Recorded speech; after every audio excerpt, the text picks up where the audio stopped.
everyone, welcome back to Decypher the Matrix. I'm your host Kayla, and today we're diving into something that feels a little bit edgy, but deeply necessary in real spiritual growth. We're talking about why genuine love sometimes challenges people instead of stroking their ego. Why being kind doesn't always mean being comfortable. And why enabling someone's unconscious patterns, even with good intentions, can actually be one of the most unloving things we do. So let's unpack this together. In the modern spiritual and self-growth world, we've been taught to associate love with constant validation. But what happens when good vibes only becomes spiritual bypassing?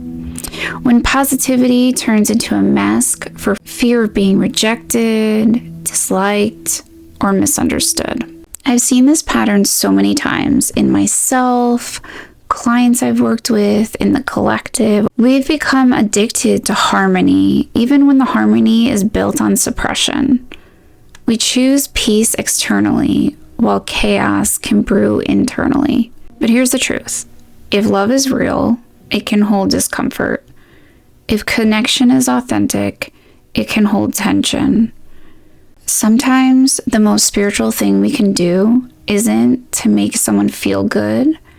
It's to mirror something they need to see, even if it's uncomfortable. Let's talk about the difference between support and enabling. Support says, I see your potential and I'll hold space for your growth. Enabling says, I'll protect your comfort even if it means you don't evolve. Support honors truth.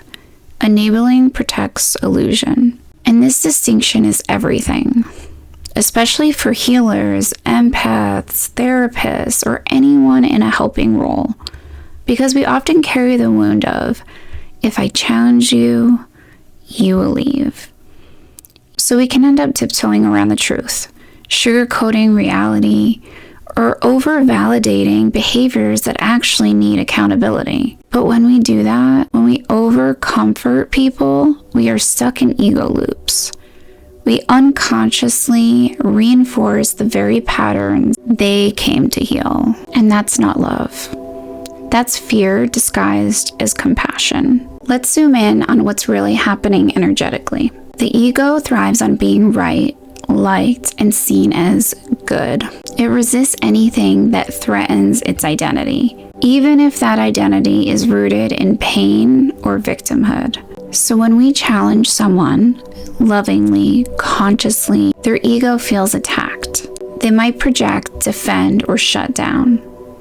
And if our own ego is still attached to being liked or seen as the kind one, we can backpedal, apologize, or soften the truth to soothe their discomfort. But here's the spiritual paradox. Every time we rescue someone from the consequence of their own pattern, we rob them of their awakening. We interrupt their soul's curriculum. Sometimes truth is the medicine their soul has been praying for.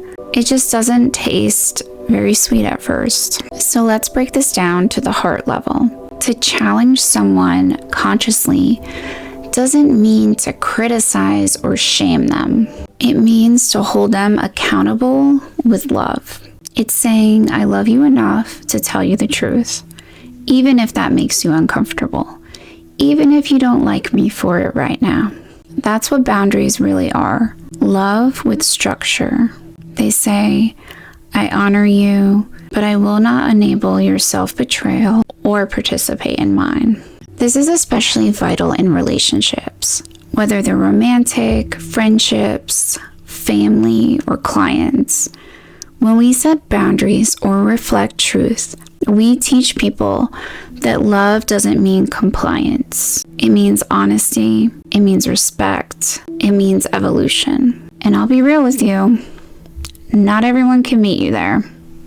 Some people will call your truth harsh because it doesn't validate their comfort zone. But your job isn't to manage their perception. It's to stay in integrity with your own energy.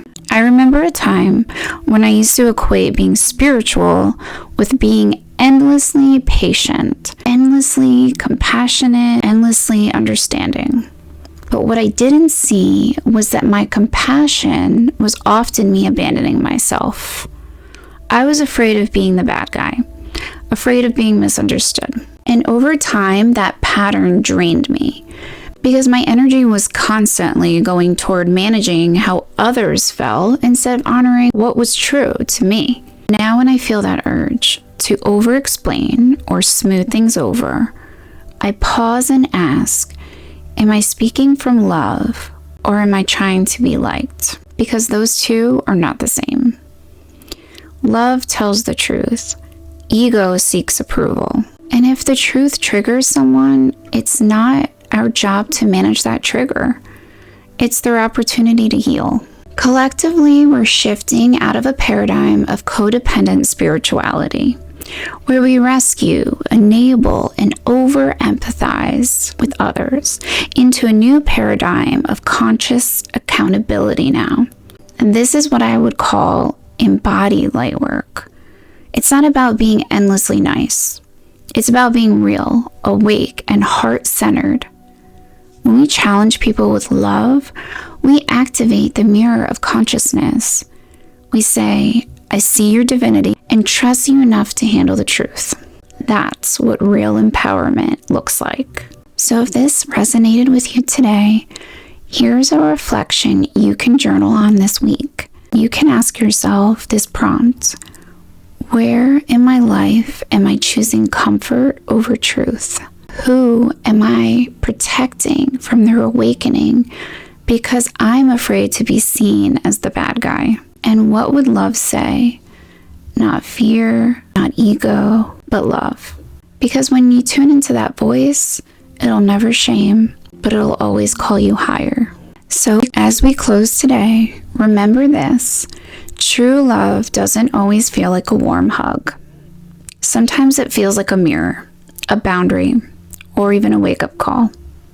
But it's still love, the kind that sets us free. Thank you so much for tuning in today. If this episode spoke to you, please share it with someone who's walking the same path of conscious evolution. And if you haven't already, you can connect with me on Instagram and YouTube at The Lightworker Sanctuary. Until next time, stay grounded, stay real, and keep decoding the matrix.